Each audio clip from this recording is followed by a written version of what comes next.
Well, I know hang on. I know the problem. Yeah. I did it. It Okay, did. now they can hear us, I think. Yeah. Oh, can you guys hear us now? Good gracious. It has been, so what it's been is we dismantled the entire studio for Christmas. There were all kinds of things happening. Yep. They played rummy. It was just a big event over here, and we put it all back together. We actually wanted to Jared see how good Jared was, so we came in, disassembled everything. Yes. And Well, said, you it's have not 30 just minutes. that, but as soon as we started, I had everything set. The live stream was ready And then to it go, went, and everything stopped working. And so I had to reset, and I forgot to plug the soundboard back in. Yeah, So let me guys, tell you- hit us up in the comments. Can you hear me? Hear us? let me tell you something. That is every worship pastor's Sunday morning ever. Just so you know, everybody that's been in ministry is like, yeah, we know how this is. You know, technical difficulties. Oh, yeah, it happens. There were a couple times where it was like, okay, we're just not going to have Facebook Live's not going to work. Yeah, it's not going to happen. So, hey, we're back after Christmas. Braver than the rest. We're glad to be with you guys tonight. As always, I want to kick it off with saying we love your comments. We feed off them. No, tonight we did not wear matching outfits. However, next week, you don't know. You don't know. Bringing the flannel back, baby. Yeah, we'll bring it back. It could be a viewer requested. Don't do that, because then we'll end up like the Florida man. You want to start with the Florida let's man start before with we get Florida into the man. serious I mean, we one? might All as right. well. Yeah. Yes. Before we get all serious, we got one person on Facebook right now because of our delay. Now it's up to 3. Okay, we're going up. But yeah, let's start with Florida man. If you guys, we'll wear it next week. Yeah. If we can find a pair of fake breasts to wear that we can hide a firearm under. Yep. Good grief. What did he do? Hollow him out? I mean, If we all have Amazon Prime, I'm sure it could get here in time. yeah, I don't. Well, now that this has happened, thanks, Florida man. We now have to have our ID to get fake breasts because it's like this is how people are concealing firearms now. My question is, why didn't he try the G-string? Or did he? He might have. I bet he did. I'll bet he tried it. Didn't work. We can listen to Grady Judd. He gave a whole hilarious. Gosh, Oh yeah, man, he's He great. gave a whole thing on this because, yeah. I mean, it's like a 2-minute segment. yeah. Do you want to? I haven't seen it yet. Okay. So, Oh yeah, he is. So this will be a live fantastic. reaction. I read the article. I bring you stuff that you just can't believe, that you'll never get over, that may even scar you for life. Yep. But I got to introduce you to this guy. He's not from Polk County, of course. I don't think we got anybody from Polk County quite like this guy. This is Matthew Zaccarino. He's 39. He's from Altamont Springs. And he's on this construction site That's in a Orlando-ish. vehicle by himself. And as our deputies approach him to see what's he doing on this construction site, we see this dude wearing a red lace bra with prosthetic silicone breastises. Know what I mean? Well, then we notice he's wearing a G-string It just keeps falling down the showing stairs. off the board. Because why wouldn't you? You know what I mean? Grady And then our Judd's two a deputies national say to treasure. themselves, He "Self, is.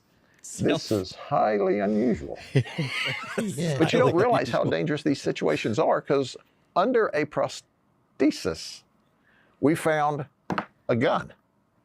So he was armed trespassing. But that's a Berna. He isn't said it? he was on the way to the costume party. I'm not We go, 100%. An orange handgun. Okay, Yeah. where's costume party? It might be a burner. Well, he couldn't answer that, and then he sold up on us and quit wanting to talk at all. Can you imagine that? He's mad at us for trying to find out why he's wearing lace bras with guns and G-strings or G-somethings or...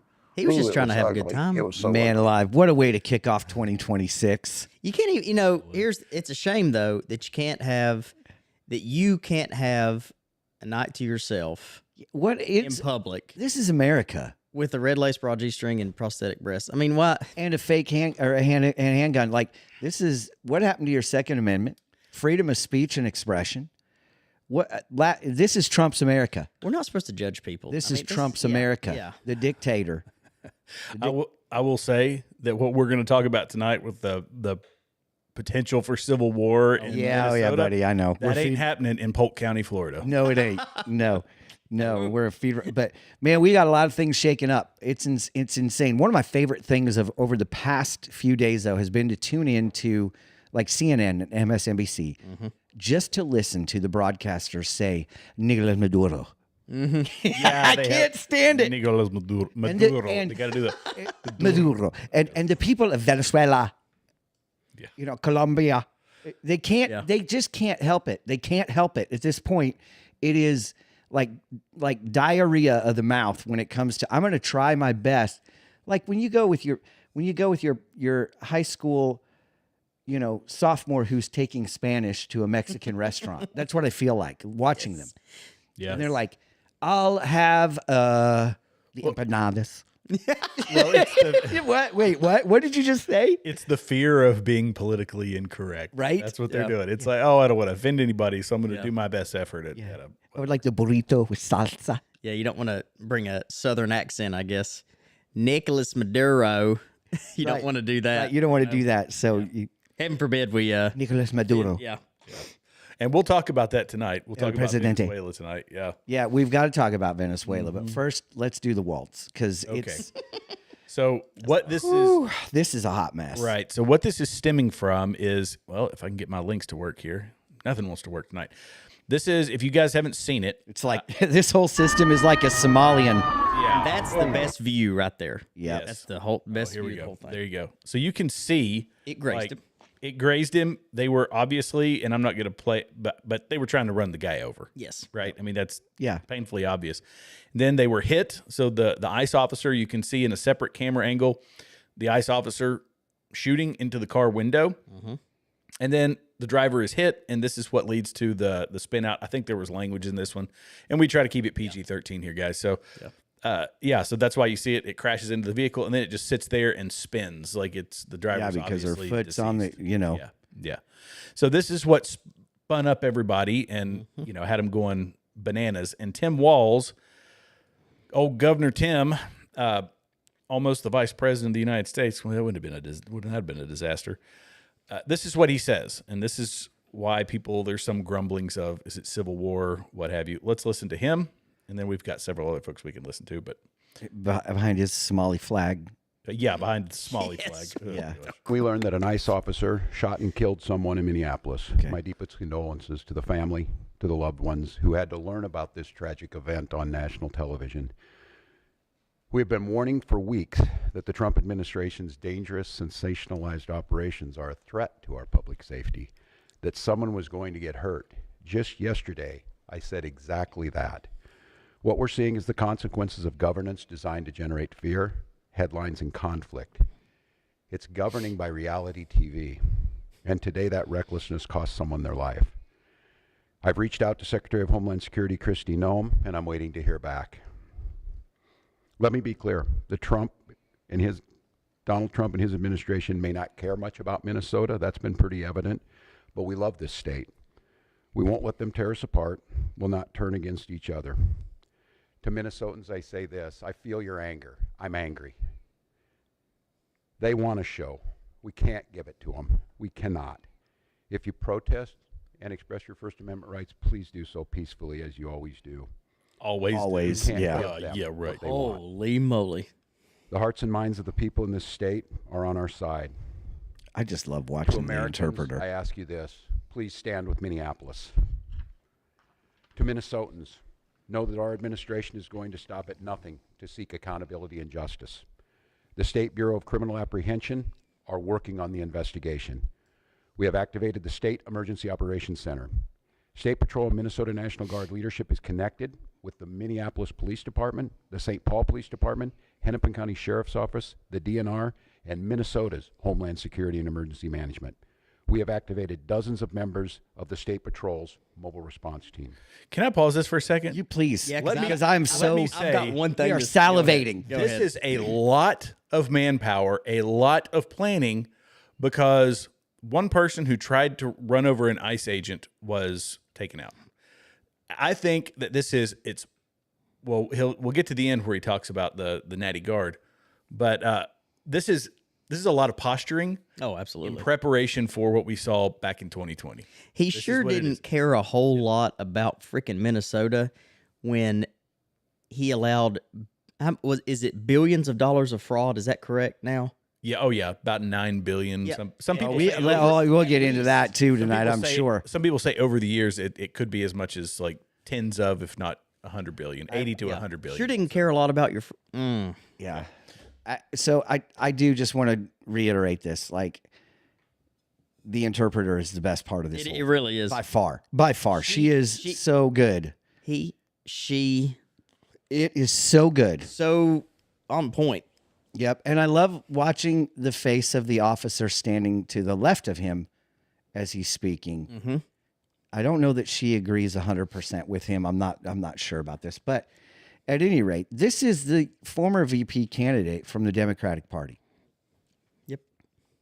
And as a former Minneapolis resident, I lived there for 5 years. Did you really? History. Didn't know that. Yes, How about history. History. I can tell you that I don't know what's happening in Minneapolis anymore. Dude.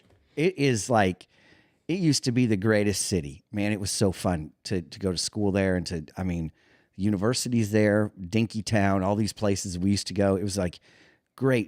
It's a great culture, great nightlife, great everything. And now it is Somalia West. it's unbelievable what is happening, and he is the reason. I mean, him and his cronies are the reason why. And he can sit here and try to. Donald Trump wasn't on the ground. Donald Trump wasn't there. Donald Trump has a policy that he was elected to do. We duly elected him to clean up the mess. And he made no bones about it. We're shutting down the borders and we're going to deport these people that are here illegally. Yep. And the American people said, yeah, we need to, right? Yeah, but I mean, this is the not the double speak, but them switching definitions or changing the narrative in such a dishonest way, saying that Donald Trump sending ICE there, federal agents who are deporting people, that's their job to do this, Correct. To enforce our immigration laws, and saying that is the danger, not the people that are protesting in the streets, not the ones that are following ICE around, not the ones that he are actually mentioned the woman, her family, his condolences. And yes, our condolences go out to them. Yeah, absolutely. Well, yeah. We should. We feel bad. It happened. However, you tried to run somebody over. yeah. And I'm pretty sure before that, didn't she? That it's not on video that we've seen, but I heard where she tried to ram a police vehicle. Yeah, so Kristi Noem, and I can play the statement, but she kind of gave a rundown of it. And this person had been following ICE around all day, blocking streets, impeding their movement, and this is why it turned into a thing. This is why they were pulling her over or trying to detain her. Right. So yeah, she was doing it. She was instigating. Yes. They said get out of the car 3 times. Yeah, and then she tried to run one of them over. And and again, condolences, but Yeah, you play but stupid games, you win stupid prizes. I mean, that is never has there Sound too been a crass truer about it, statement. No. Yeah, I mean, and here's the bottom line. 3 times. Yeah. yeah. Like, step out of the vehicle. Yeah. Step out of the vehicle. When did we get so lawless as a society where it's like the request of an officer of the law, no matter whether it's ICE or anybody else, that we go, no, I know my rights. I know you watch these videos. Yes. It's like, I know my rights. What do you mean you know your rights? Like, yeah, you have the right to stay in your car. Sure. I have the right to break your window. Yep. Because you're refusing to comply with the authorities that are here to govern and make sure that this place isn't complete anarchy all the time, which is what they want, is complete anarchy. Yeah. Yeah. So Let me play the rest of this video. yeah, go ahead, because I can't listen to And him from enough. here on, I have a very simple message. We do not need any further help from the federal government. To Donald Trump and Kristi Noem, you've done enough. There's nothing more important than Minnesotan safety. I've issued a warning order to prepare the Minnesota National Guard. We have soldiers in training and prepared to be deployed if necessary. I remind you, a warning order is a heads up for folks. And these National Guard troops are our National Guard troops. They're teachers in your community. They're business owners. They're construction professionals. They are Minnesotans. Minnesota will not allow our community to be used as a prop in a national political fight. We will not take the bait. We will continue to update you, Minnesota, as we get more information.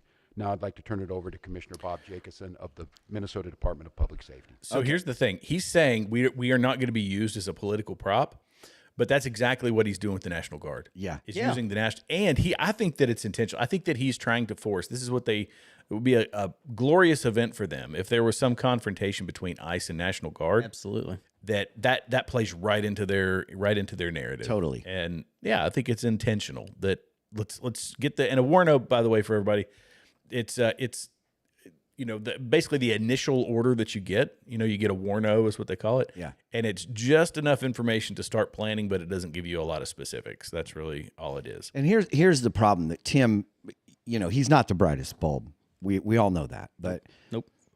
He's a very smart man. yes, I know he Great, is. People drive by his house to tell him how smart he is. Yeah. Most of Minnesota is not Minneapolis. Right. National Guard troops that he's calling up, by and large, probably aren't coming from Minneapolis, St. Paul. They're probably coming from Winona and from, these different areas that are rural, that are not blue, that are, the good old boys of Minnesota. And there's a lot of them, Detroit Lakes, in all these areas where it's like, these are farm people. Mm-hmm.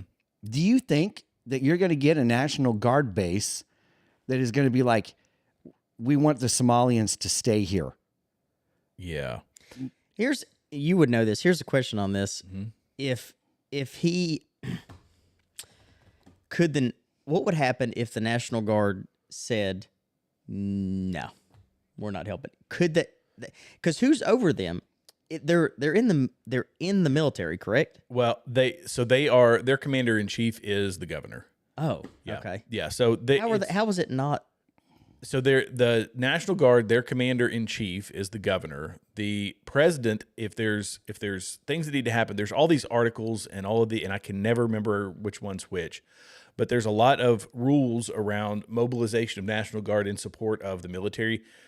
Are they, OPCON? What do they call it? OPCON? It's like under operational command of a unit. Are they, ADCON? Like it's just administrative control of another unit. Like there's all these, you could be in direct support to something. All these command relationship roles, but it gets dicey when it's active duty and National Guard combined. It happens obviously on a regular basis. We use National Guard over in Afghanistan and Iraq and other places. Sure.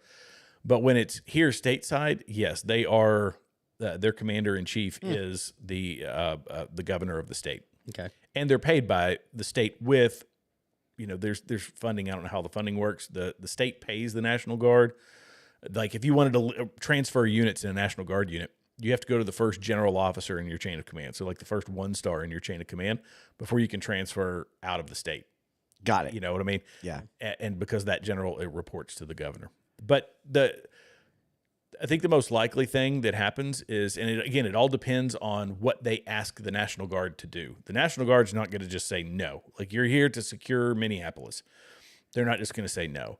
If they say, we want you to go out and actively engage ICE or start arresting ICE agents, at that point you're getting into the more, is it immoral, unethical, or illegal? Mm-hmm. And what legal grounds are you using to detain a federal agent? Like that gets very, very complicated. It's not going to happen. And that's when a National Guard soldier is going to be like, or, the leadership, they're going to be like, wait a second, what? That's the dumbest thing I've ever heard in my life. And it's just not going to happen. Yeah. And I mean, at some point, okay, so let's talk about this because the state has their National Guard. Tennessee has a National Guard. Mm-hmm. Governor is in control of the National Guard. They have the National Guard, correct me if I'm wrong, they have tanks.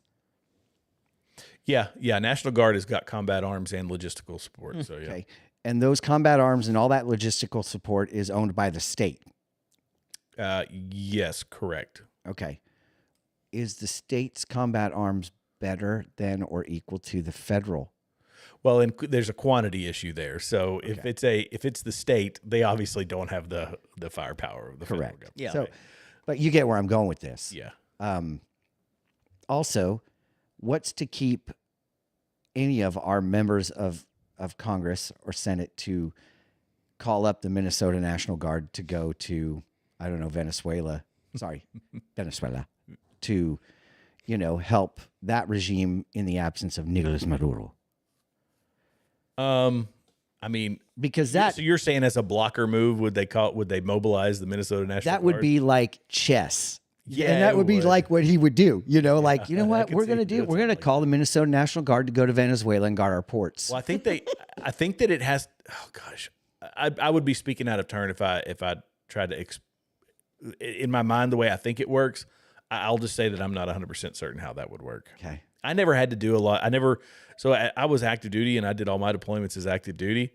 I never had to deploy as a reservist. Right. When I was in the reserves, Right. and I was never in the National Guard. Right. I worked with some National Guard folks, and They're good people. oh yeah, of course. They're carpenters. Oh yeah. That we listened to him. He told us who they were. They were carpenters. There were school teachers. They were. He named some, and they're good folks. The National Guard. However, when you start to do this, and I gather what he's trying to do is he didn't come out and say it. And like you said, Jared, I don't know about the specifics of the role of the National Guard in Minneapolis and what he's going to want them to do. If he's going to want them to patrol the streets to maintain peace, fine. Yeah. If he's going to want them to impede ICE, not fine. Right.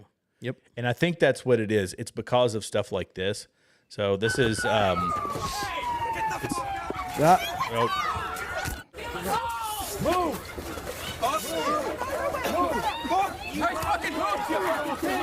that's ICE. I'm surprised that they were, or I'm sorry, not ICE.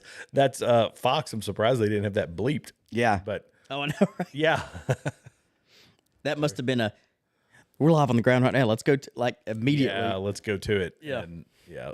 So this is what I think. This is what they're, what they're mobilizing the National Guard for. But he said it. He said he's doing that while also saying, Donald Trump, you've done enough, and you're not welcome you're here. not welcome here. Yeah. We don't need you. All that. So it's kind of twofold.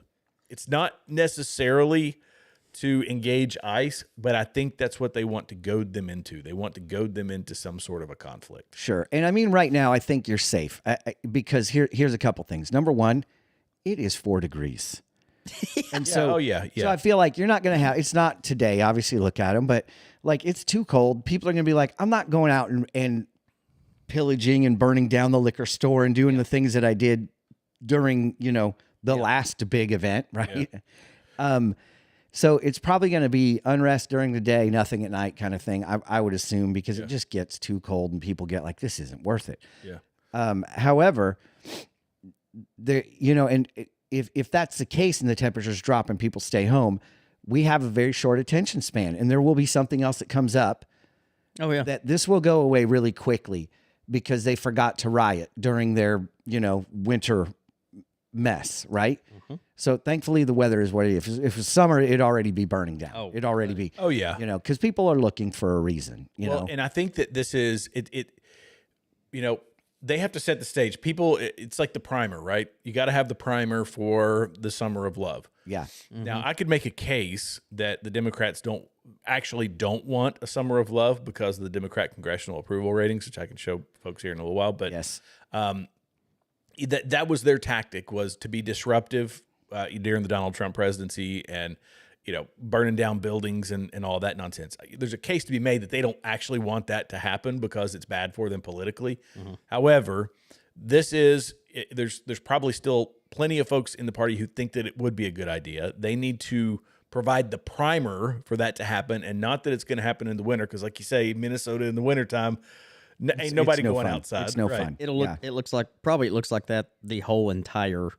Yeah, I mean, Yeah. George Soros will have to pay him a lot more than Yeah. $500 Yes. a day Yes. to go out in that way. Right. Right. So anyway, but you get a movement going, you get the anger going, and if there's Right. more interactions with ICE in Baltimore, of course it's in Minneapolis. If you go to pick your city, wherever ICE is heavily involved, the opportunity for conflict goes up. The opportunity for them to capitalize on it politically goes up. the pressure on Donald Trump to get ICE out of those states will go up, and the more conflict. You see what I'm saying? Because they want them to leave. This is how they're laundering money. This is how they're getting votes. This is how they're getting elected. Absolutely. This is the whole purpose behind Joe Biden's presidency was to bring in as many as they could. Yeah, that's what it all boils down to. Is ICE is directly impeding them from getting the illegal votes that they need to win. Yeah, their money. Yeah, and their money. I mean, their funding. I mean, you look at. Did you guys see the? I got to remember who released it. I don't know his name. I know it was Spanish because he was from Venezuela. But did you see the list of congressmen that were on the payroll from Venezuela? Yes. Democrat and Republican. A lot of Republicans. A lot of Republicans on there. Just going to say that. Interesting. The one that I was most upset about. Mitch McConnell. Yeah. Lindsey Graham. The one, gosh. I was so upset with his name escaped me. You don't know. The Iowa guy, the real. Chuck Grassley. Dang it, dude. I like Chuck Grassley. I know. Did you know that Iowa had a Senator Gopher from the Love Boat, which you've never seen because you're much younger than I am? I've heard of it several times, but I've never seen it. Yeah, he was. His name was Gopher? That was his name on the Love Boat. I don't remember what his name was on the. Gotcha. Sorry, So- dude. Yep. Are you finding it? Well, I found it. So it's on a lot of people posted it, but I don't know where it originated. So we can show it. Yeah, but you can show it. I would tell people take it with a grain of salt. Yes, because it comes from Venezuela. Right. Well, exactly, because we have no idea where this originated from. So if true, this would be a big deal. I approach so much stuff with skepticism anymore. I do too, and that's why I didn't. It won't zoom in on it. So No, but you've got a lot of D's and a lot of R's there, and they were all receiving money from Venezuela for some reason from Maduro. According to nobody's seeing that. There we go. Okay, That's way too small for people to see. And here's Let me the see if thing: I can pull it up in a photo. with everything that's going on, it doesn't surprise me, right? It could very well be true. It could very well be false. There's so much misinformation, disinformation. There's so many conspiracies. There's so many different things that are going on and spinning around. And I think There's AI. there is AI. I saw the best. Did I send it to you guys or my brother-in-law's? I forget because you're so similar. There's one of Nicolas Maduro in a bathtub. Did I send that to you? I don't think I saw that one. Oh my gosh. I saw that one. He's in a bathtub just soaking himself. Wow. And then like the Kool-Aid man, Comes through the wall? No. JD Vance comes through the wall. It's so good, man. Wait. I'll see if I can find that Maybe one. you did. Okay. It's so good. I thought it was so funny. Was Trump's face one of the guys too, or no? I don't think so. It was never just JD Vance. But yeah, I mean, you look at this, it's like there's Chuck Grassley from Iowa, Joni Ernst. That doesn't surprise anybody if that's true. Adam Schiff, he's on everybody's payroll. Yeah. Richard Blumenthal, Chris Murphy, Chris Coons, John Ossoff, Raphael Warnock, of course, obvious. Brian Schatz. Maisie Hirono. Surprise, surprise. Oh, yeah. No, That's she's a shock. such a That's a shock. she is such a woman of integrity. Rand Paul. She is why the basic IQ standard, I think, the minimum IQ standard should be greater than your shoe size. I agree. And Her she drilling does not somebody meet with that. questions is something else to watch. It's It actually really is. humor. It is Rand humorous. Paul. That's not shocking. Rand Paul is on there. That's what it says. Theo Cassidy. That's weird. Susan Collins. There's isn't Amy shocking. Klobuchar, the next governor of Minnesota. Yep. God, Elizabeth Warren. How does that? Okay, that's shocking. Yeah, I know that is shocking. So, but here's the question. So you've got this buffoon up there saying the things about bringing in the National Guard, who has withdrawn from the governor race, right? Mm-hmm. The gubernatorial race, sorry, of Minnesota, because he's tanking. He's doing so poorly, and with this whole story about the Somalians coming out and how. It's like Somalians that have been here for 10 years or more. It's like 78% of them are still on welfare. Mm-hmm.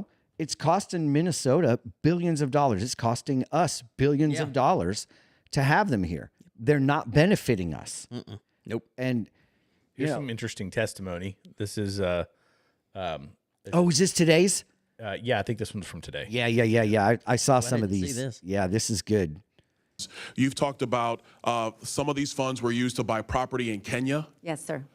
property in Turkey. Do I have that correct? Yes. Remittances back to Somalia. Yes. I think it's important for the committee to understand that these remittances, in part, are used in what's called the Hawala. I want to make sure I have the terminology right. The Hawala network. Ms. Robbins, can you speak to what the Hawala network is? Yes. So it's an informal network where someone goes to a Huala place in Minneapolis, which is like a money exchange or a money sending site, and they say, I want to send X amount of dollars, and then there's a receiving site in Somalia, and they put take the cash out. So money doesn't cross the border. It's an order for money here that gets transmitted to Somalia. For the time, because I'm out of time, I want to expound. In Somalia and other parts in the Middle East region writ large, a Hawala network is a bunch of money exchangers, hand to hand, not bank account to bank account. Exactly. And what is clear in Somalia and other parts is that Al-Shabaab, the largest Al-Qaeda affiliate in Somalia, they have their hands all through this network. So taxpayer money, United States dollars, that are being remitted into Somalia, in part, have been utilized or have fallen into the hands of Al-Shabaab. Do you think that's a correct assessment? Yes, we have plenty of evidence of that from money directly going to Al-Shabaab, but then also indirectly because they take a cut of whatever gets sent to Somalia. Thank you so much, Chairman. I know I'm over. Thank you for your... I mean, this is a disaster. Yeah. I mean, it's What's the number you've heard? Like the amount. Yeah.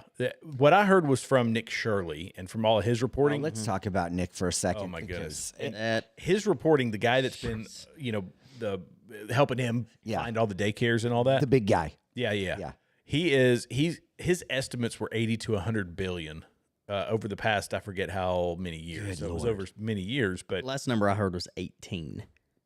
Yeah, and I think that 18 is what is like recent this year. Yes. As far as I Yeah. understand it. Now, from what I understand, they did, one of the ringleaders, they did confiscate their Porsche and like $1 million from them or something. And I feel like that's justice. I feel like that's about right. Yeah. But no, it's just it's insanity. And the fact that we're defending, fact that that's the thing, man. and the fact that you've got them up there, like the one young lady who got up and read, the apologetic tour that they did, right? Where the one young lady gets up there and has to read, dishonest, and she can't even read it. It's like she stops herself after she reads the When she words. said fraud is bad. Yeah, yeah. So I didn't. Okay, so I watched that several times, and I'm like, how is this so alarming? Because it was all over Twitter, dude. Like It was all over everything. and I'm like, why is what she said a big deal? Because in my mind, I saw it as her just reading and saying, we know fraud is bad. Yeah. She didn't say we committed fraud, which is bad. Right. Right. But like I never saw people were like, ooh, there's a gotcha moment. I don't I heard Jesse Kelly. He's an on-air personality, and I heard not Jesse Kelly. No, it was Jesse. Waters? It was Jesse Kelly. Yeah, it was Jesse Kelly. Okay. He was talking about how the culture in Somalia it's not wrong to steal. Right. You want it, you take it. Interesting. He said it's not wrong. Yeah. He said if I have a pen and I put it on the end of the desk and I turn my head, that pen is going to be gone, and they're going to be justified in taking it, and they don't feel any remorse. And so that's why she said she had to stop when she said fraud is bad, right? Because they don't believe that, actually. They don't think that that's a bad thing. They don't think that it's wrong. They don't feel that it's wrong. Now, I don't know that I fully agree with him. I've never been to Somalia, but I know it's ingrained on everybody's heart because it's God's law that it's wrong to steal. Mm-hmm. And so everybody knows that because it's part of who we are as God's law that he has written on our hearts, right? That It's wrong to steal things, whether it's somebody's wife or a pen. Doesn't matter. You don't take what's not yours. Those. Go ahead. Go I ahead. was just going to say, I thought it was there was a famous court case, Finders v. Keepers, and verdict losers, weepers. But Yeah. that's the one I tend to. World famous. Finders, keepers, I'm losers, listen, weepers. I get that. Yeah. Okay, I'm gonna say real quick what I was gonna say, but like, I lost it. Sorry. No, It's all right. you're No, good. You're that's good. good. It'll I come was back. trying to crack a joke. It was a good one too. Finders v. Keepers, man. You never heard of that? Finders v. keepers. I've never heard of that. Finders, keepers, losers, weepers. I've heard of that. Yeah. That's what I'm. That's what it is. That boy was a bad joke. Sorry, There's nothing worse than bombing on camera. It's amazing that I graduated college. It is Especially- absolutely amazing. Magna cum still graduated. That's what I did. Hey. So, but at any rate, if that culture is that way, they don't actually believe that. They don't believe fraud is bad. How can they? And do $100 billion of embezzlement from our government and create daycares and have more autistic children than anybody ever. Like at this point, I've heard the estimates are like 1 in 3 Somali children are autistic, apparently. Well, that's a problem. I didn't hear that That's said. a problem. It's doing the numbers based on how many they report. Oh, I see what you're saying. Yeah. Yeah. Based on how many need to get Right. to get money for it, it would be 1 in 3. Oh, I got you. And so when you sit back and think of that, that's not possible, right? Like that's an literally- impossibility. And so it almost makes you sit back and go, these people have become masters at cheating the system, At manipulation. at manipulation. Yeah.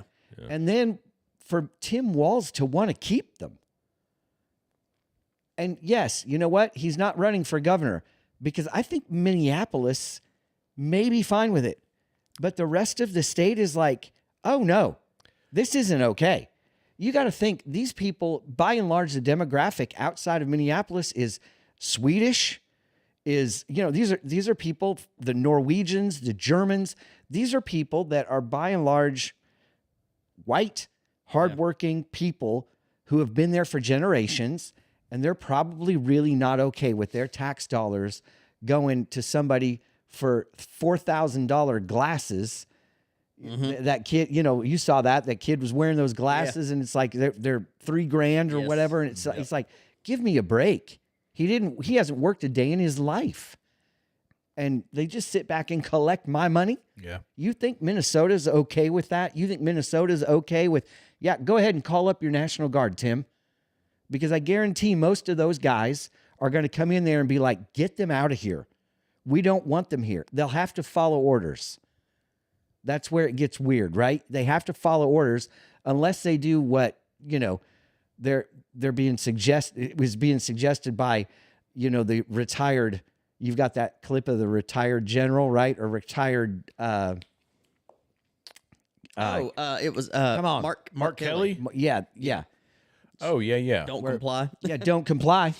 Unless they pull that stunt where they're like, you know what? No, I'm not complying with this.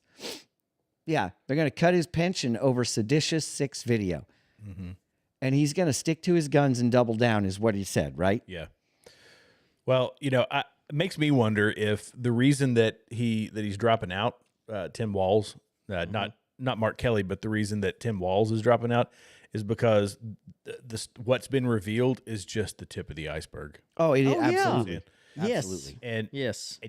double that, or not double that, but take that amount, go to all the other blue states, the sanctuary states. How much more? If they're already talking about it in Ohio, which is purple. Illinois. They're talking about, Illinois, Washington State. In reality, we're looking at hitting the $1 trillion mark. Yeah. Imagine if I just we think we are. I mean, Yeah.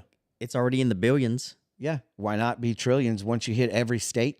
Because every state's got it. Well, the clip I was going to play is go ahead. is this one, and if it's true, if what this guy says is true, we can kind of extrapolate some of the math here. Where did I put that clip? I just minimized it. There it is. So this is the guy that's been helping out Nick Shirley, and if you guys don't know about Nick Shirley, go to X and you can find all of the videos he's been doing. I just want to give a shout out tonight real quick to Dr. Briscoe. He's watching Oh, Hey! yes. right now. So Doc, we miss you.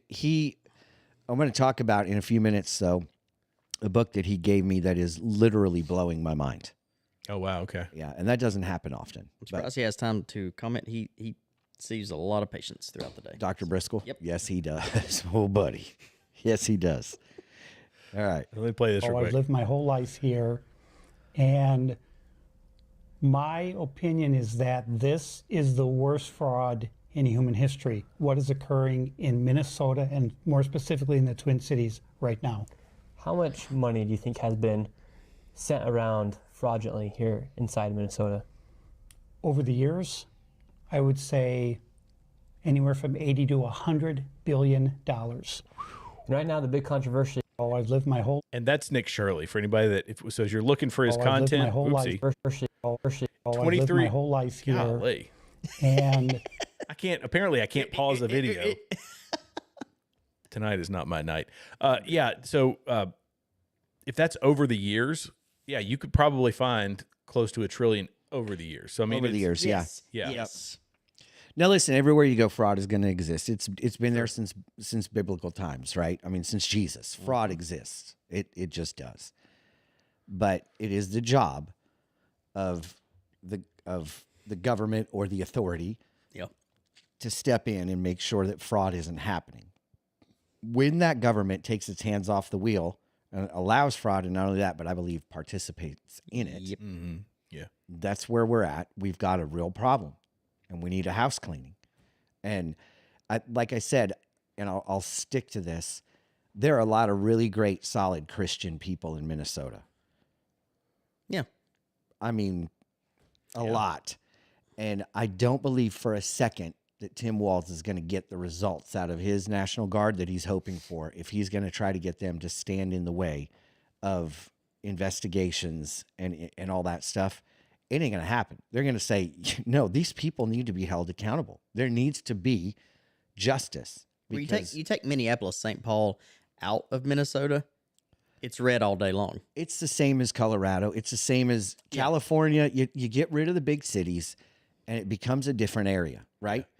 And I mean, you know this. You don't have a ton of National Guardsmen coming from the blue city who want to be most of them are guys from Yeah. country Well, towns and And these cities aren't a monolith, right? The cities have the red. There's Yes, there's they have conservatives, there's reds. Republicans. They're Yes. outnumbered. Conservatives are, but it was this way in recruiting command. The bulk of the numbers came from the South, and what's the South? Mostly red. Yeah. I mean, they come from all over the country, but the expectations as far as market share and how many people they were supposed to be recruiting, for the Army anyway, I'm sure it was the same with everybody else. Hey, they're throwing in the numbers, man. My thought came back to me okay. So Got ruined.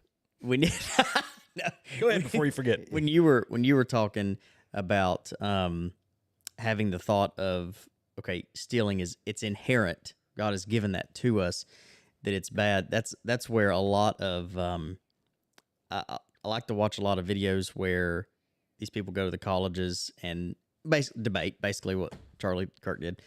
That's where a lot of atheists just they can't get over that because I mean the conversation kind of stops because they're like, well, stealing is bad, and whoever's presenting is. but why? Yeah. Yeah. Why do you say that?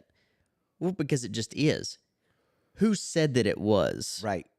How do we know that it is? Yeah. What's the absolute truth here? Yeah. Because truth is relative And they to can't. these And they people. can't. Well, and so is morality. Morality is it's relative. Moral Right, yeah. relativism is that's where my own truth comes from. Yes. It's like Yeah. no, That's right. There is the truth and not your truth. Your truth is it's fiction. I was gonna say That's right. fantasy, but it's Yeah. It's it's fiction, made up, right? Because there is a lawgiver, a truth giver, Yes. right?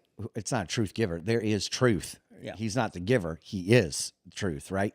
And so when these people come at you and they're like, it's wrong. Why is the best question. Who said? It's just like, who told you were naked? You know what I mean? Like, who said it was wrong? If it's all like, why can't you just go murder somebody? Yeah. Why can't we? That's not. Well, you can if they're in the womb, but no other time is it appropriate. And so to them, it's a question of geography. So now, right, that's exactly right. That's how it's inconsistent. Yeah. Right? That I'm a human life. A baby born, no, it's a human life. Yeah, baby unborn. No, that's still an object. Kristen Hawkins says that the however many inches the birth canal is, Yeah. she's like, it's not magical. Like it's, Yeah. it's, just It's not a magical. conversion You're canal. making a geographical argument for the value of human life, Right. Yes. and that's stupid. Right. Right. So if you're I'm going to start calling it that, the conversion canal. Yeah, because man. you're converted into human. It's this magical wall. That is good. Yeah, I just made that up. Rewrite So the medical books. yeah, But it makes arguments like this for immigration. It makes them significantly easier if you can apply like the morality of nations and boundaries. The borders of a nation. Well, I don't think that's the case. Well, that's always been the case. It's been the case since the beginning of time, and we've been protecting ourselves from warring tribes. We've protected ourselves from empires and people that seek to invade and take our land and whatever. Right. Yeah. But no, if you're globalist, your morality, whatever it is, that's why they minor attracted persons. You can eke into okay. the dangerous territory with moral relativism. you totally can. And just the add thing your is truth, when buddy. when you do the multicultural, open border policy, you then you've pigeonholed yourself into a position where if you're going to believe that, then you've got to accept other morality as tolerable. It's Right. okay. You got to tolerate everything. Absolutely. And we don't serve. I don't serve. I don't know about y'all, but I don't serve a God of tolerance. I serve a God of holiness, and He doesn't tolerate things. He'll meet the sinner where they're at, but he won't participate in it. No, and He doesn't justify it, and He doesn't okay it. I'll tell you what. This week, when you have people treat you poorly, right? Which happened this week to me, and I thought, I'm going to start saying this. Justification is the enemy's playground. Mm-hmm. When you have to justify something you do, it should be a red flag to you that maybe you're doing it wrong. Mm-hmm. I'd much rather live a life where I don't have to justify what I've done because I'm already justified. If that makes sense. Like I'm already there. Like He's already done this for me. Yeah. Yeah. Nothing I can do.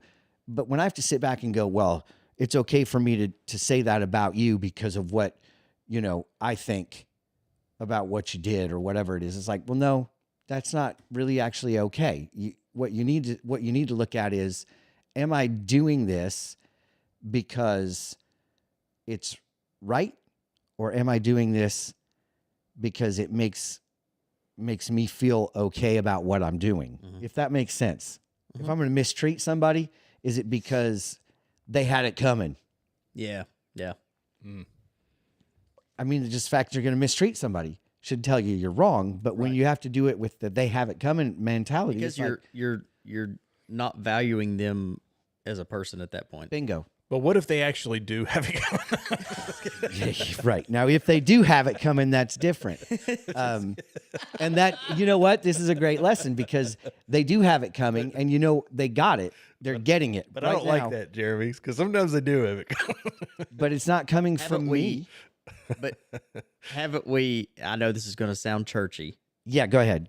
Churchy's fun. but haven't we all should have it coming? We all have it coming. Absolutely. But he But cleared that up. He cleared it up. Yeah. So And then what does he say? This is why he says things like, if you can't forgive somebody, I can't forgive you. Right? yes. Yep. Because Yep. there you and Who were? How important are you exactly that you think you don't have to forgive somebody, right, yet I saved you? Like that's right. And so what do? We walk with open hands, forgiving. I forgive you, Tim Walz. I forgive you, Nicolas Maduro. I forgive you. I forgive you. And it's not my job to dole out justice on them no. because justice will happen based on their own life, based on their own, Based on what they've decided. based on their decisions in the past. They're going to reap what they sow.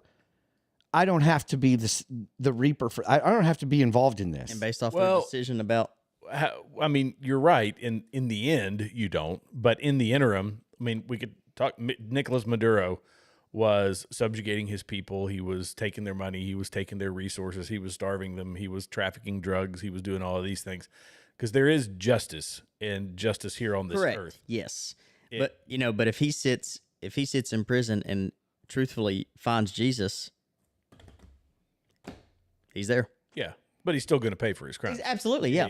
Which you should, yeah. And I guess that's what I mean. I think that's a hard line for people to draw, especially for towards Christian people, as they say, "Oh, so you're okay going after this this guy running a narco state?" Yes, Yeah. absolutely, because that's justice. But aren't you supposed to, forgive and forget, and aren't you supposed to turn the other cheek, and aren't you just but you don't turn the other cheek to allow somebody to bulldoze. It's the idea that. There's no consequences for your action. Right. There's no consequences for your Right. action. There Because are is consequences. justice, there is law and order. Yeah. All of those things are biblical, and that's just part of human existence. How many people Sorry. Yeah, you can too. how many people go to jail, get saved in jail, create Bible studies in jail? I mean, Oh yeah. happens all the Listen, fucking Jensen time. Franklin, his I don't know if you ever have paid any attention to his church. He's got like a monstrous jail ministry Yeah. in like mega Sorry, penitentiaries. did you say It's like Jensen thousands. Franklin? Jensen. Yeah, Franklin. Jensen. Yeah, it's yeah. like thousands of people. Yeah. Oh, yeah. It's really cool. Anyway. So Derek has a question. He was born and raised in Iowa. Let's just pause for a minute and express the importance of the bowl win that the Iowa Hawkeyes had I was against so happy about that, man. Vanderbilt. That was, Somebody. You did what Tennessee couldn't do. Appreciate it. buddy. That was literally like a clinic on I was very happy to see. on how to humble somebody. But Iowa, my parents, born and raised in Iowa, paid in my whole life, and now with the economy what it is, I have to decide what bills are going to get skipped just so I can buy groceries for my family. Hello, we're all on the same page. Absolutely. These people can raise amok and send money after money away from the Statue of Liberty. Send me, you're tired, you're poor, and you're hungry. And now it's the American people who have become tired, hungry, and poor. Where's the line? That's a good point. Yeah. That is, yeah. Bring me your tired, your wretched, Your huddled masses. yeah, wretched masses yearning to breathe free. You need to breathe. Yeah. Wretched. Sorry. Yeah, and now all of a sudden, the born and raised here generational American is sitting here going, "Wait a minute, I'm worse off than they are," and that's making a lot of people upset. When these Rightfully so. Yes, when they're driving the Porsche and I'm driving the '87 Ford Bronco, it's like this isn't right. This is not okay. Well, and they're doing it in a vindictive way. You've seen the Somali guy who was saying, "You Americans, keep working for me. Yeah. Work for me, you American, blah, blah, blah, blah, blah." Did you see the picture of him getting deported? No. Yeah, he put that video out and then they arrested him. Yeah, so he's no longer here. Oh, that's glorious. Yeah, it's perfect. Hang on. I was like, do I have a meme video for that? It's perfect. Here we go. This is a good one. Yeah. There you go. Yes. There you go. That's good. He got deported. But then you look at these people that are standing in the gap on the side of evil, on the side of fraud, on the side of embezzlement, on the side of all of these things, on the side of Nicolas Maduro. I mean, I saw a clip from The View the other day where they're trying to make it like, this is we can't do this. What's to keep the Chinese government from doing the same thing? Well, I'm sure the Chinese government has done similar things from different countries, but nothing's to keep them from doing it other than the fact that right now in the White House, we've got a group of people who are fearless and who are saying, try it. And be honest, the only reason that these people are so tore up is because Trump did it and their people didn't. That's exactly right. That's it. That's exactly right. This is the link they're going to, by the way. This is CNN, Yeah. and they're basically downplaying the the fact that it's cocaine thing? just cocaine. Yes. It's just Is a drug trafficker, among other charges, something that will ultimately be decided by jurors. Here's what we know about the illicit drug trade out of Venezuela. The first drug trafficking accusations came against Nicolás Maduro back in 2020 during the first Trump administration. And at the time, the former Attorney General Bill Bolton. I could play it slower. I tend to speed it up because I don't know if people get bored just sitting here listening. I think people like listening to other people while we're on. There we go. Here, I'll play it normal speed. That Barr is said the Venezuelan government facilitated the transport of up to 250 tons of cocaine annually. Experts believe that most of that cocaine, though, is bound for Europe, not the United States. Oh, well, that's okay. And also, then. for context, that total falls far, far short of what we see in many other countries. For instance, according to U.S. data, Guatemala, a much smaller nation, saw 1,400 plus metric tons pass through 2018 alone, which we know did Why don't you say wind up flowing Honduras? into the United States. Cocaine is obviously dangerous and lethal. It is not, though, the drug causing most overdose deaths in the United States. That dubious distinction belongs, of course, to fentanyl.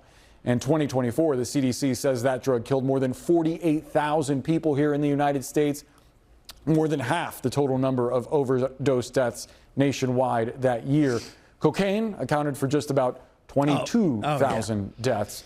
And despite claims by the Trump administration that Maduro's capture will impede the flow of fentanyl, the DA's own assessment for 2025 doesn't even list Venezuela as a foreign illicit drug actor. Instead, it cites trafficking from Mexico, China, Colombia, and India as well. Fentanyl is almost entirely produced. So why don't they go China? In Mexico, using chemicals that come from China, according to U.S. authorities. How all this shakes out in the courtroom, we'll see what evidence the U.S. presents. You know that before when they were planning this segment, they were like, okay, which one of you can sound like you're a native of that country? Yeah, the most Which Hispanic. one of you? Yeah, Colombia. Yeah. Okay, cool. You've got Tina, kind of say Colombia with an accent. Okay, you've got kind of a mid skin tone and a dark. Yes, you. I You think have a dark. I think you have a that'll dark work. beard. Are you Arab? Are you Arab? Are you Muslim? The fact that Saying you Colombia. said just 22,000. The fact that Only you 22. added It's a war of attrition, Ben. It's all right. It's only 22,000. is crazy. It's only 22,000 people. I mean, only 250 tons. Yeah, it's only cocaine, which, let's face it, really, cocaine, they used to put that in soda. That's old school, right? Yeah, I mean, that's, they used to put that in soda. There's nothing wrong with this. I think, frankly, Nicolás Maduro should be let off for that. And yeah, I mean, that's. I mean, and as far as his ties to Tren de Aragua and other terrorist organizations, if he was really bad, he'd be selling like fentanyl. yes. And listen, he is married with a wife. He Yeah. can't be that evil of a person. He has a wife who is also in prison with him. Yes. So I don't know. Maybe they're in it together. Dude, it was so funny when that reporter. This was when COVID was. She was like, "Why do you keep calling it the Chinese virus? Why do you keep referring it to that? Because it's from China." Yeah, that's right. Because it's from China. From China. That was so great. Oh god. Oh man. But yes, in case you haven't heard, Nicolás Maduro, El Presidente from Venezuela, has been arrested by U.S. By us, and he's going to be tried for crimes against the United States. And here's my big question about this: who is collecting the $50 million bounty? They don't have to pay it out. Trump got it. Maybe he'll use the $50 million bounty to finish the renovation of the ballroom or something like that. Where however many guys were in on the raid, that they should just split it up. Could you imagine? Oh man, that'd be great, wouldn't it? But there's an awful lot of people involved in that one. Well, I mean, that's what I was impressed with, by the way. But anyway, go ahead. You're talking about gosh, yeah, because there were like hundreds of like aircraft. It's like right? 120, 180. I forget the number. So aircraft. everybody get $500. And I mean, the way that they did it, I know everybody's heard about this stuff, but the fact that the $60 billion Russian air defense system just happened to not work at all. Right. the fact that Was it Russian or the Chinese? it was both. I think they had Russian and Chinese assets there to help them. None of that stuff worked, which tells you one of two things. Either we are very, very good, or I know that we had a meeting with them a few weeks ago, and maybe Russia and China went, we're just going to turn our heads and let this happen. Well, and the fact that China representatives were flipping there, Yeah. and I mean, the fact that nothing went wrong on our end. Oh, it's is it's amazing. Real. It's amazing. They said he knew.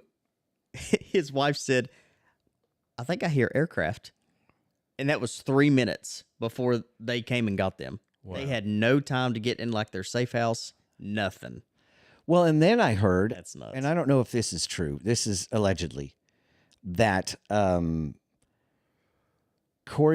might have been Cory Booker's office. Somebody was trying to tip them off. I didn't hear that. This was going to happen. I Now, can like I see said, that. it might not be Cory Booker, but it was a high-ranking official. Would we be all that shocked? Might not be Cory Booker, but No. we're in Cory Booker. It's probably Cory Look, Booker. but at the end of the day, it's a win, and they just don't. They don't care about They don't. Any and win this- is bad. it's Even all though about optics. It's all about the way they act against the way they react to this stuff proves they 100% do not care about this country. They don't care. Yeah. I can show you all the videos where they were, because they were the ones that put in the $25 million bounty, the Democrats. Yeah. So it was 25, and then I think it went up to 50, right? Yeah. Isn't that what it was? So 25 million, and then they lambasted Trump back in 2020 for not doing anything about Maduro, and he gets back into office, and they say, well, he, still saying, oh, he never did anything about Maduro. Maduro's this, Maduro that, and he says, all right, fine. If the sanctions aren't working, the bounty's not doing anything, I'm just going to go get the guy. And they went and got him. And like you say, as flawless as it was, but they're saying, oh, this is a travesty. The duly elected president of Venezuela, 50 countries plus America are saying, Yeah. no, he's not the legitimate president. Yeah. 30 seconds ago they were saying that. Yeah. Now that Trump did something, they say, I would just like to have my Democratic friends who are just outraged by this administration and what they have done by breaking international law and going and getting. And by the way, first of all, nobody cares. Not any nation cares what international law is. Did you know that? No, that's the thing. They can. There is no accountability for international law. There's nothing. It's just let's just get along. It know? sounds important. Yeah. To the people that listen to them. Yep. So they're like, oh my gosh, international law, they broke that. It's like, okay, nobody really goes by that. Yeah, nobody So- cares. But I would just like to tell them to turn on and try to find some stuff from Venezuela about what is happening in Venezuela. Yeah. Or talk to somebody. Obviously, you don't know anybody from Venezuela. Look at the people celebrating. Right. You're going to find maybe out of 100 Venezuelans, one that's not happy about this. Yeah. And they're probably getting paid. Yeah. So, well, Tucker's not. yeah, I know. I can Yeah, play the Tucker's Tucker not clip if you happy. want me to. He's He's got it all figured out why we did this. Oh, yeah, they all do. Nothing to do with national security. No. Yeah, it's about allowing. It's about not allowing gay marriage in Venezuela. It's called Globo Homo. Yes, It's Globo Homo. That's why we're doing it. dude. Hold on a second. I didn't hear this. Oh, absolutely. Yeah, dude. Yeah. Here, let me play the clip. Yeah. So go ahead. we're going to go ahead and waste. Sorry, go ahead, Ben. I no, you're don't good. want to interrupt you. No, but this is unreal. This is Tucker Carlson. Yeah. This isn't AI. No, this is his show. This is 100%. Yeah. I was We can making- safely discount democracy as a reason for affecting regime change in Venezuela. We're not going to go kill Nicolas Maduro because we don't like the way he's treating his people. It's possible we're mad that he doesn't allow gay marriage. That is a distinct possibility, but no one will say that out loud. Not defending the regime, just saying. One of the most conservative countries in North or South or Central America. Only El Salvador really comes close, which is much smaller, of course. And by the way, the U.S.-backed opposition leader who would take Maduro's place if he were taken out is, of course, pretty eager to get gay marriage in Venezuela. So to those of you who thought this whole project was Globo Homo, not crazy, actually. Why are we trying to install this woman? It makes no sense. Well, because she'll bring gay marriage to Venezuela, and that's important. That's what Donald. Could you imagine Donald Trump saying, "So we're gonna go take out Maduro, and That's pretty good. It's very he's good. I'm telling you, we're gonna take out Maduro. It's gonna be fantastic, and then we're gonna get somebody in there who wants to let all the gays, just let the gays be happy, marry all the gays, LGBTQ drag queens in downtown Caracas." I didn't know that you could Jared do that. could do it. I didn't know I could do it either. It's the first time I've ever tried it. That's good. I can't. I first and foremost, you don't. The amount of money, logistical planning, and everything else to promote the gays in Venezuela, that doesn't make sense to me. I mean, how far do you have to reach for that? But you know, my favorite moment through all this was Marco Rubio's interview on CNN. Dude, Marco is... when she was asking him, you know, why. So the other regime members are still in place. Why didn't you get them? Why didn't you get? I know y'all saw this. Wait, Oh yeah, I what's saw that? it. Marco- It was CNN, wasn't it? I think it was CNN, Marco Rubio, when they were asking him, like, why didn't you get the rest of them? Why didn't you? And he was like, well, this isn't easy to do. Like, it's like, you can't, this isn't, I mean, he didn't say it, but he's like, this isn't just fishing in a barrel. This is like, there's a lot that goes into this one operation so that, you know, everybody comes home, hopefully. And, oh man, it was just like, It's like we got the top one. Like right. Yeah, and I'll be honest. That is what worries me the most. What? We're so bad at regime change. You know, we can't get involved. In Libya and in Iraq and Afghanistan. It's been an utter disaster everywhere we do it. So why are we so bad at that? Because it's not an easy thing to do. We're putting people in that are, you know, so you've got a military, you've got a cabinet, you've got oftentimes little cells of, like, if it's an Islamic country, you've got Al Qaeda and Jaish al-Mahdi and whatever, you know, pick your poison. So you've got all these little groups that have to, everybody's got to play nice with that, whatever leader that you put in. Mm-hmm. And we're picking people that are just good with us. And we think, okay, this is who I think ought to run the country. Yeah. And the people say, no, this is garbage. Or we pick somebody who gets in, they start seeing the money, and then they're corrupt. Yep. Just like the guy in Afghanistan, as soon as all hell broke loose, he grabbed satchels full of cash and hopped on a private plane and ran away, you know? Yep. So we're bad at it. Civil war, you know, the power vacuums, all that stuff leads to civil war. We're bad. And the difference with a lot of the countries where we do this, you know, if you look at Venezuela in particular, it hasn't been that long since they were a prosperous, developed country. And they're still a developed country, but they're just under a socialist dictator. Right. So there's generations that exist there who know what it's like to live in a relatively free market system. We didn't have that in Afghanistan. It doesn't exist in Afghanistan. Right. It's always just people living in mud huts, and like it's back in 400 years ago, 500 years ago. So that's one instance. In Iraq, we kicked out all the educated people, and you know, so the Baathists, we did the whole de-Baathification. They were all I think, if I remember correctly, it's the Sunni elites. The Sunni elites were the ones that had college degrees. Everybody else were the Shia, and they just followed around the Sadr family, which is, you know, Muqtada al-Sadr and Sadiq al-Sadr and all those people. So they were illiterate. Your working folks, it was like almost like a caste system or whatever there. So that was different because it was actually a well-run dictatorship. This is what people used to tell us, is they would say, you know, the sewer backs up or the water stops working, and they tell somebody and they say, we'll fix it. It's going to be a month. And they say, okay, you don't push back, but in a month they would come and fix it. When we came in and we kind of wrecked everything, I'm not justifying Saddam Hussein by any stretch of the imagination. He's the bloodthirsty dictator. Sure. But I'm just saying that we don't take a lot of those things into account when we're starting to go through this regime change thing. And yeah, so we had, the people that were running the areas where I was working, they were just absolute knuckleheads, had no business being in leadership positions, but they could get money, they could get influence. They start ripping people off. It's the culture of corruption. So anyway, I don't know if I answered the question. I think yeah. I mean, yeah, that's why we're bad at it. I think we don't recognize the culture. Yeah. And there's a part of me that says, okay, the best way for us to do regime change is to replace it with our regime. I mean, that'd be the only effective way, because we're going to come in and govern the way that we're accustomed to governing. Yeah. And the people will experience freedom, and hopefully they'll love it, and then everything is great. But that's not what we do. We instead try to use the people that don't come from this to try to impart this, and it doesn't work that way. Well, that's the other piece of it, is how we, having a democracy, voting for things, and everybody getting a voice is foreign to people. It wasn't a thing in Iraq. It was all fake. It wasn't a thing in Afghanistan. It wasn't a thing anywhere else.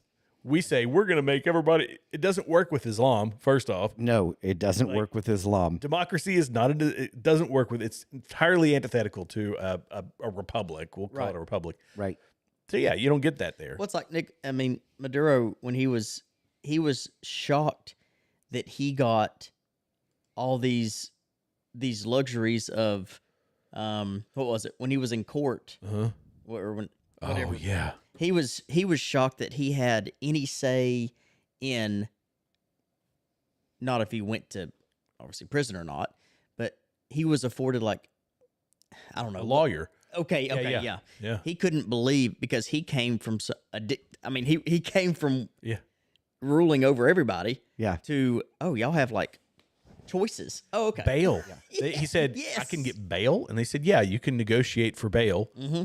He said, I'm not familiar with this term. Like he had no idea that you could. I'm not familiar with the bail. Yeah.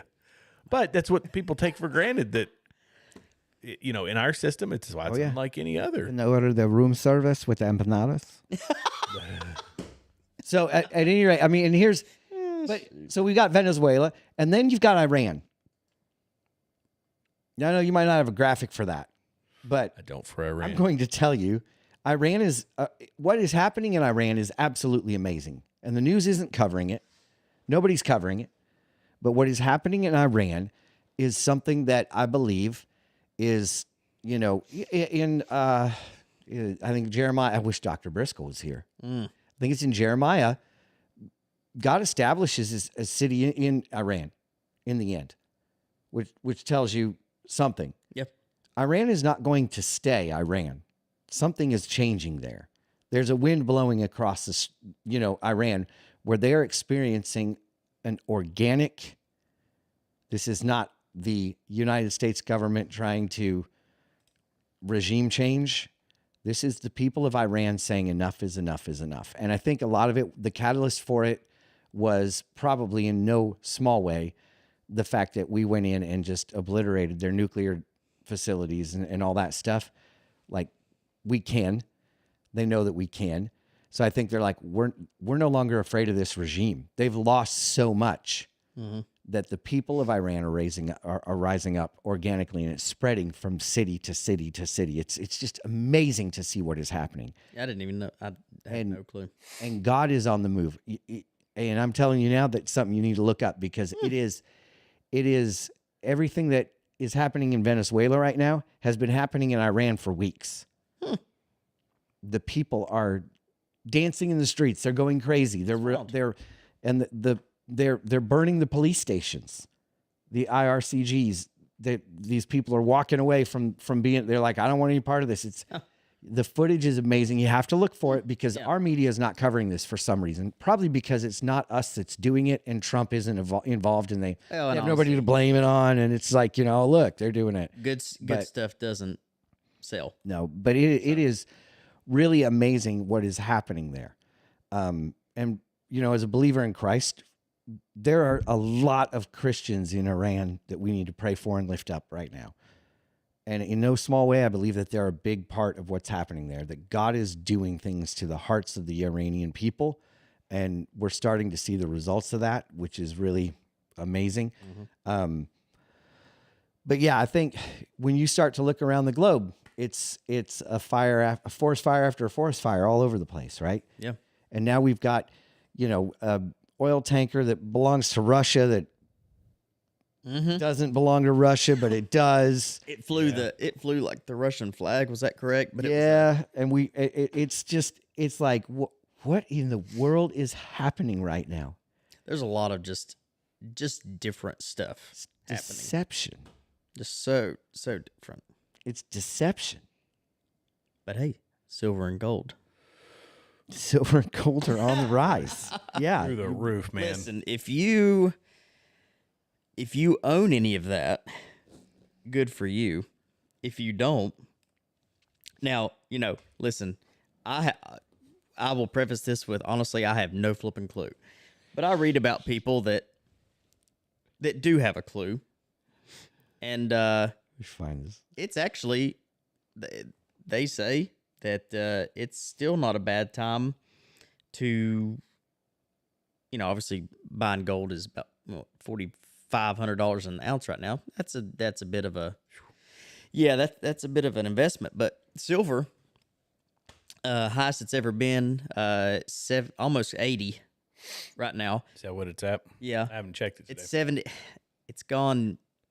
It's about 78, 79 right now. If you 77.90. if you have some extra money laying around, go to your local, I don't know, we have like Southern Gold. Go to one of those places and get some. But in the end, But it doesn't matter. doesn't matter. I know. As Larry Norman sings, who you don't know who that is because it's the first Christian rock guys, right? There's a line he's called "I Wish We'd All Been Ready," and one of his lyrics is, which it comes from Revelation, where it was a day's wages will be enough to buy enough wheat to make bread, but it's a piece of bread will buy a bag of gold. Yeah. Right. So in the end, all of that stuff is going to be, Oh yeah. nothing. And I do believe, by the way, it's 10/21. I do believe 2026 is going to be a year for us to remember. I have purchased a billboard, and I'm just going to come up with a date. And I think it's going to be Have June. you really purchased a billboard? No. You think I could purchase a billboard? I don't know. June 11th, Jesus is coming back. And I'm going to put it out there right next to the casino and just see how many people. I mean, but Why that date? Why do you pick that date? I don't pick dates. Don't pick dates. But I do believe this is going to be a year where we're going to see some incredible things happen. And I know I shared with you guys prophecies that crazy people have come out with, right? Where we think, but it's like, wow, they were dead on.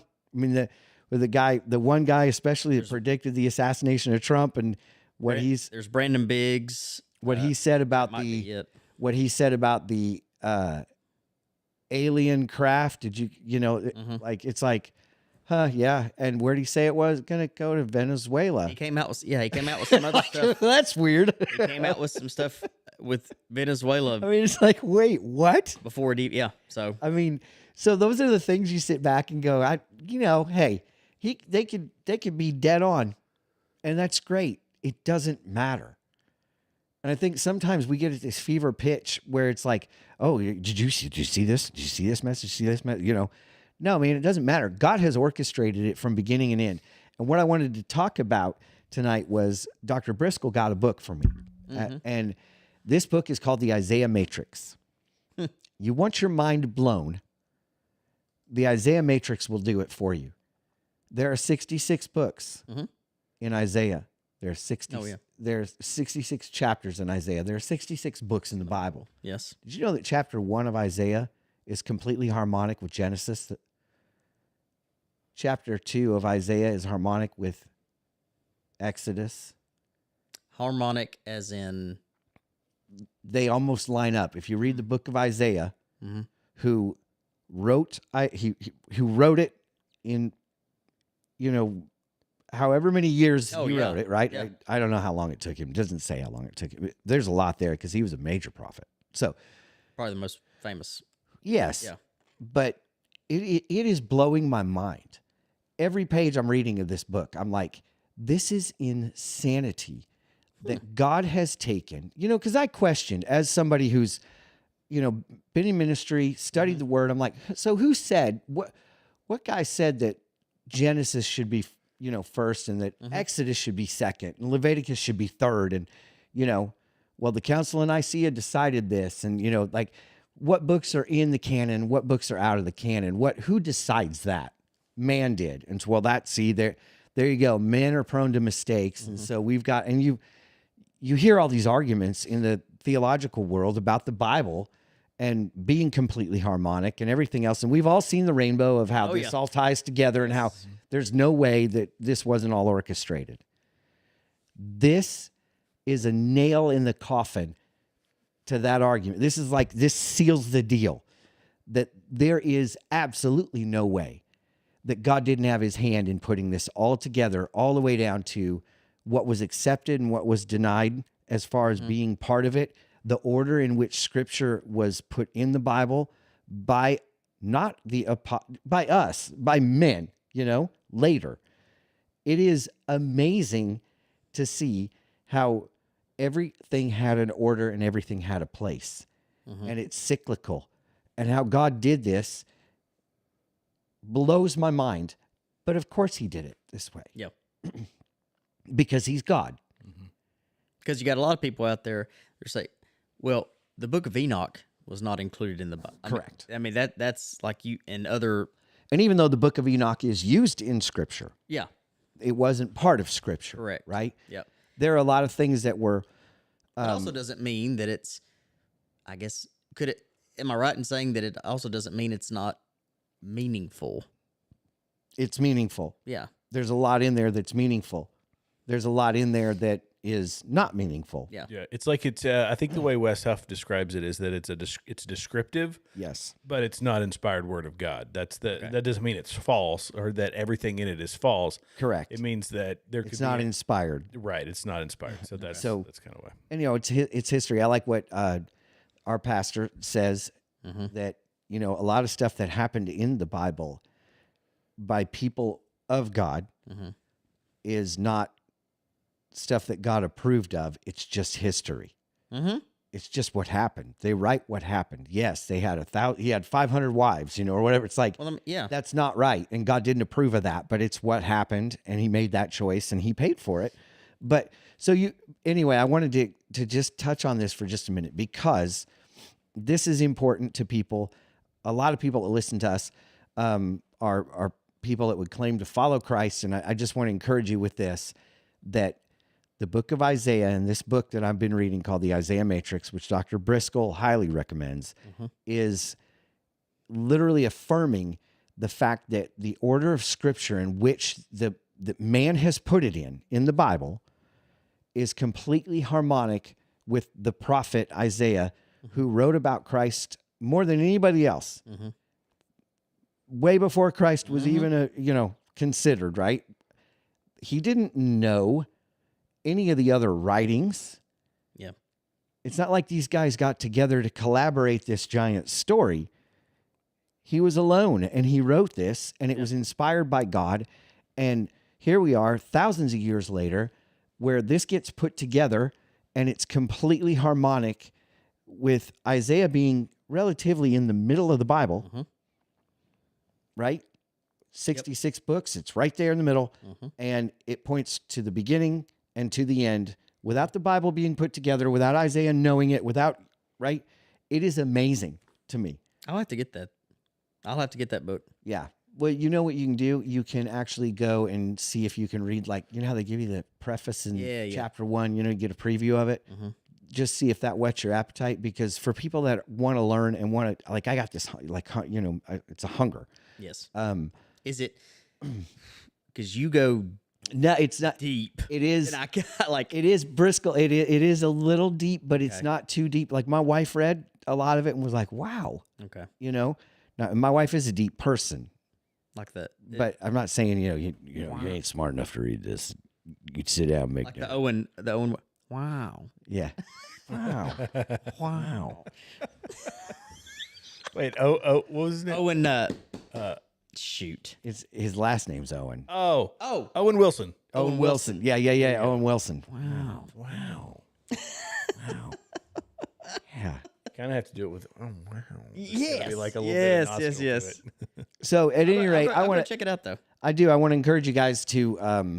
I like stuff like that. Yeah, to look it up, and then the big one is just while you're reading your own stuff, right? Read chapter 1 of Isaiah, and then start reading Genesis, and just see if you recognize things that you're like, wait a minute, because remember Isaiah didn't read Genesis. No, He wrote Genesis. Like it is really incredible how God, it just reaffirms everything about how God has done this, and it solidifies it in a way that is totally new to me, which is great. And I always knew it was, it's all, but It's anything. good. It's good to find stuff that backs it up.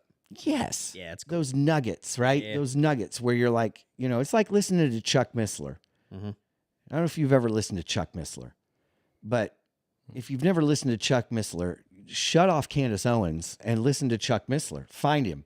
Anything he says is something you can go, I'm going to listen to this because I'm about to have my mind blown. Mhm. In fact, I remember there was a clip of Robert Downey Jr. where he says, I love Chuck Missler. If Robert Downey Really? Jr. loves Chuck Missler, Really? we all need to listen to Chuck Missler. Yeah. Because if Iron Man likes him, Well, come on. So, at any rate, start your 2026 off right. Number 1, get rough greens for your pets. Number 2, I'm just kidding. Okay. Number 2, really this year, let it be a year where we become Bereans and get inspired again by the Word of God.